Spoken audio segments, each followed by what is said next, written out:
What's your name? We're both microscopic particles, like electrons. Once we have that connection, we're basically one. At kung ano man ang magbabago sa'yo, magbabago rin. What? Anong pangalan niya? Yung iniwan mo sa Pilipinas. Wala ako naiwan sa Pilipinas. Wala.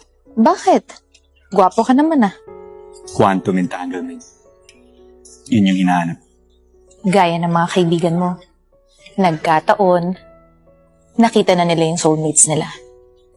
Yung kaibigan mo may sinabi sa akin si Sophie.